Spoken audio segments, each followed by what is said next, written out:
is Greg from the Money Team, and the Money Team, it's called the Money Team. Okay, so it is the Money Team, which is a great team name. But it is product management for observability, money, something else that I've completely forgotten. Billing. Cost management. And we're really honored to have you here today because everyone cares about cost management. It's not like, certain features, maybe there's like a high uptake of customers that are interested in it. Everyone is interested in money. Every single one of them, yeah. So, Greg, there's so much going on in your team at the moment. Give us a bit of an intro. What's been going on over the last year? What are you talking about this year? Fill us in. Yeah, absolutely. So this is my third Data and AI Summit. And as I've come, I've seen a much bigger focus on the amount of people that want to talk about cost management, observability. Really, one of the things I've noticed is that Databricks has become more of a mission-critical application for a lot of people. And so understanding what's happening under the covers is really important for them. So it's been great to see that response from our customers as we deliver more features to make that possible for them. Yeah, because you've had a massive uptick in the amount of people that are interested. I think, was it last year you held like an event and I don't want to say it was boring, but it wasn't as well as attended as this year. 2 years ago. People. 2 years ago, we had a small room in a back corner and maybe 20 or 30 people wanted to hear about observability. This year, they gave us the biggest room and it was still full. A lot of people wanted to talk about it. So it's a big change over the last 2 years and really the importance to the customers. Impressive. So in terms of the features that make up your area, kind of like what are the big things that people will know and probably be using? Yeah, absolutely. The thing most people know about is system tables, which is how Databricks delivers all the analytics about what's happening under the covers in Databricks to our customers. So we've launched a number of new tables lately. A number of things have gone to GA. And so that's been an area we've seen a lot of development. Wonderful. So in terms of system tables, and I hope everyone is using them, these are tables that are delivered in Unity Catalog that kind of happen in the background.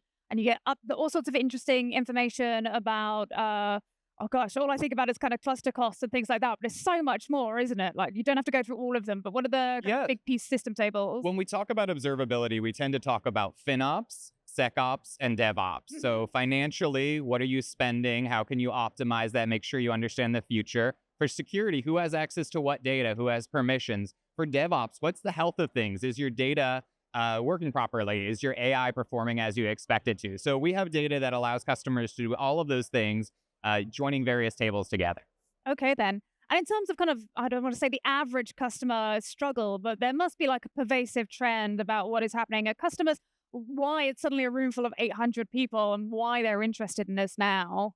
Yeah, absolutely. So, when Databricks started, it was often a data engineering team or a data science team that was using it. So you'd have a few people and they might all talk to each other and be on the same team. Now we see a lot of companies with thousands or tens of thousands of users. So understanding where the spend is across those departments and doing internal chargebacks and billbacks has become very important. So I see a lot of people talking about organization, tagging, cost reporting. So that's all possible with the system tables and then our default cost dashboard that we've built on top of those system tables to help customers make use of the data quickly.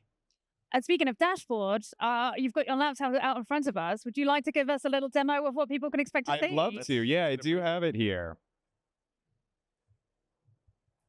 I want to hold the mic. Oh.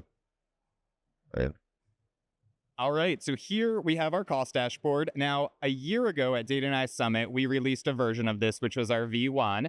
It's built on our AI BI dashboards and uses the system tables under the covers. We've seen a lot of uptake in that. Customers love it. And what we've been doing over the last year is working with the AI BI team, requesting features that we wanted to make it even better. And now we've made use of a bunch of those. So at an overview, you can see your spend over time. You can see it broken down by product category. Like any BI dashboard, you can filter it in various ways, whether you want to look at workspaces specifically, you want to drill into something, you want to drill into a particular product. And you can see the trends over time, which is an easy way to quickly see something like that data sharing has been popping up more recently. We can click in and do a cross join, or we can specifically look at one category and see what's happening over there. That one actually might be model serving. There we go. There's our model serving spike.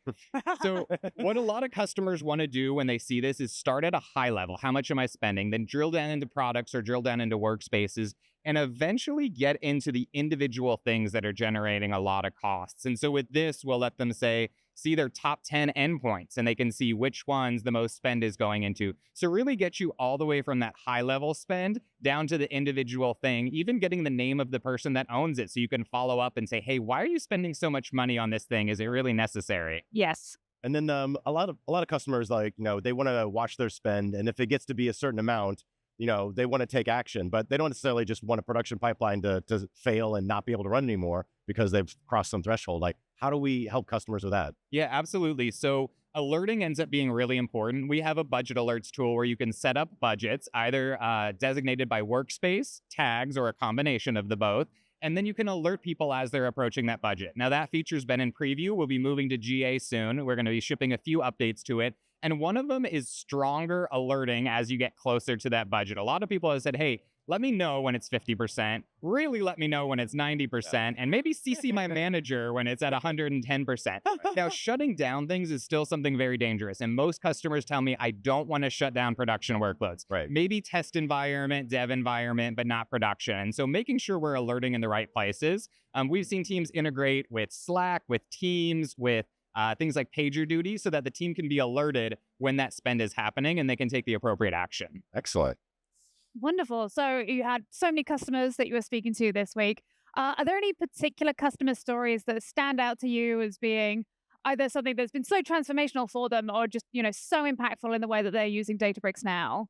Yeah, one of the stories I've been telling is one of my favorite customers, a company called Double Verify. They've really gotten into the ROI scenario with their tables. And what they shared with us was they were looking at the storage cost of their UC managed tables by pulling that information down from system tables, seeing how much they were spending, the size of the table and the size on disk, then actually looking at access patterns of those tables to see how much are we spending on the jobs and the storage to populate those tables. How often are they getting used? Should we maybe tune it down? Are we expecting to spend that much for that particular thing? So connecting the cost to the business value is really important. And there's going to be some more announcements about business value throughout the week. We're really excited about that because at the end of the day, everyone is here to add some sort of value, whether they're discovering a cure of cancer or winning a World Series, they're using data to do something. And what we want to make sure is we're helping them move towards that goal and not just spin their wheels on something that's not necessary. Okay, then. And one other thing, I couldn't help but notice this sticker that you've got on your lap, the focus one. It's called Open Billing Specification. Yeah, absolutely. So tell us about that. I don't know if the camera can see it. The focus specification is something that's been developed by the FinOps Foundation, which is a part of the Linux Foundation. And so it's a group of people that work on FinOps, understanding the cost of the cloud. And the practice developed with the cloud providers, but has really expanded to also include SaaS providers. They had a big conference last week in San Diego, and I was there. So lucky me, I get to go to 2 conference weeks in a row. Still have my voice. Yeah. And we actually announced that we have a private preview supporting the focus format, which is an open format. And so that's our way of, kind of committing to the community that we see what they're doing. We're going to help make it easier to get our data in a format that's common and integrates with the tools they already have. So if customers are using other things that are already generating data in that focus format, they could ingest that into Databricks, combine it with our system tables, and easily create these aggregated reports as well. Yeah, absolutely. At first, we thought they would take our data into a tool that they had. But what was funny is when I said we're supporting Focus, they said, great, because I have a ton of Focus data, and now I want to bring it into Databricks. Yeah. That wasn't the first scenario we were thinking about. We said, well, I guess that makes sense. We're pretty good at processing data. So I think we'll see a lot of people take their cloud costs from AWS, Azure, GCP, and bring them into Databricks, set up a data lake around that, and then they can analyze those costs or do various things on top of them. And I understand part of the complexity is, if you're using one tool, which, let's be honest, no one else is ever using just one tool, they're probably using lots of other partner tools as well. And I guess that also helps if everyone's kind of singing from the same song sheet and, it's easier to kind of pick apart what's going on. Yeah, absolutely. So the FinOps Foundation, I sympathize with the people that were doing FinOps in the early days because you'd get one data format from Microsoft, another one from AWS, and you'd have to munge them together and figure out what does gross cost mean over here and why is this thing called that. Now there's at least a common language, and it makes it a little easier. As I was at the conference last week talking to people, that's really saved them a lot of time so they can focus their energy more on adding value. And so it's great to see a community come together. This was a collection of 97 of the Fortune 100 and the cloud providers that really got together and designed this standard. And so it's awesome to see a community effort. It's a very open thing, and we love supporting that. Yeah, big fans of open source here at Databricks. So I honestly, until today, I didn't know that this is a thing, and I'm really happy that we're doing it. So that's what's been going on so far. Can I ask a cheeky question about what do we think is going to happen in the future? What do you got coming up for us? Yeah. So, what I love coming to Data and I Summit for is always, I deliver a bunch of stuff and I think, we're going to get like a really long round of applause and people would say we're done. But, it always is, okay, cool. Well, when are you going to do this next thing? When are you going to do this next thing? I've been hearing, a couple of themes that I'll kind of acknowledge and we'll figure out when we can solve. One of them is the open telemetry format for getting data out. And what I've heard is a lot of people want to get really detailed Spark level analytics out in a format, maybe with their DevOps tools that they're using. And open telemetry has seemed to gel as one of the leading formats to do this in. And so that's really piqued our interest. Okay, then. And so you've mentioned kind of Spark. Are there other areas of the platform that it integrates in, or is it really for that kind of nitty-gritty kind of attribution? I think we could integrate everything with something like OpenTelemetry, which really defines how you, export the data and the transfer protocols. What I've seen, though, is a lot of people on Classic were able to solve some of the observability problems by installing a listener or something and taking out those raw logs. And with serverless, that's a little more difficult because you don't have the hardware. And so while they were kind of doing a hack before, now they're saying, hey, help me solve this problem in sort of a first-class way. And so that's really raising it on the priority. Now, that's going to be true with all of the things that are serverless in nature, which a lot of our AI tools are. You're not owning the hardware and having to manage all that complexity. And so we can provide that information for you. Okay, then. And so if someone is watching today and they're thinking, oh, no, I should have done this and I haven't done it, how would you recommend someone get started? Yeah, we had a great talk called Your First 100 Days on Databricks, How to Get Set Up for FinOps Success. So that'll be recorded and posted soon. Sadhana and Piyush walked everyone through what you should do to make sure you don't regret it 100 days in when your bill comes up and you got to refrag everything and organize it. But it's really about designing your workspaces, understanding your workloads, tagging things from the beginning and setting up policies, whether they're on serverless, warehouses, Classic, etc.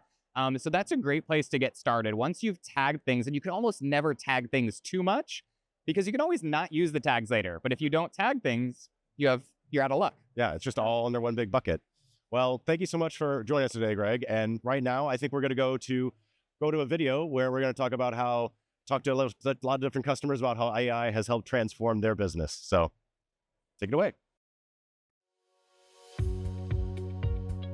Using artificial intelligence to help generate leads for the sales team has been super effective, both to enrich data and to kind of get deeper dives on who our target market is. So it's been really effective both in my personal and work life. AI has transformed my work by having the ability to summarize a vast amount of information very, very quickly. AI transformed my work in the sense that so it saves a lot of time for me to write code. For me, normally I had to Google a lot of stuff when I was trying to code, but now with ChatGPT, with Copilot and everything, I can just write my prompt and get the question answered that I need to answer. So it makes my life quite easy. It is opening up the opportunities not just for internal operational improvements, but for projects that can really help our customers.